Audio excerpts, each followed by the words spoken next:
Hi, this is Sage Eric of Sage Enchantments. Pag-usapan naman natin ang Panelo de Amor. Ang Panelo de Amor ay isang ritual para sa pag-ibig at sa relationships. Relationships mo sa inyong mga minamahal, gaya ng iyong tinatangi at ang inyong mga pamilya. Ang Panelo de Amor natutunan ko sa mga Sorohano. Ipinagbubuklod nito ang isang relationship na maging isa hanggang sa wakas.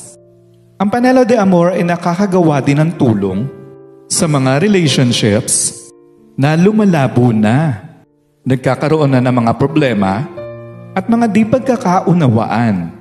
Ang Panelo de Amor ang magbubuklod muli sa inyong matamis na pagtitinginan sa isa't isa. Tutulong ito para muling humigpit ang inyong pagmamahalan. Ang Panelo de Amor ang re-resolba sa mga pagtatalo at hindi pagkakaunawaan ng inyong karelasyon para ibalik ang pagmamahalan at mga pagkakaunawaan patungo sa masaya at maunlad na pamilya.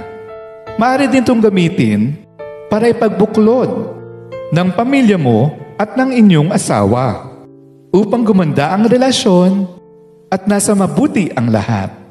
Ang Panelo de Amor ang siyang tatanggal sa mga hindi maayos na relasyon at mga hindi pagkakaunawaan. Ito rin ang magbibigay ng swerte patungo sa tagumpay ng bawat isa. Kaya kung gusto mo maging masaya at maligaya ang inyong mga pamilya, magpa-Panelo de Amor ka na. Available in solo ritual or sa group ritual. Just please let me know if you are interested. Maraming salamat po.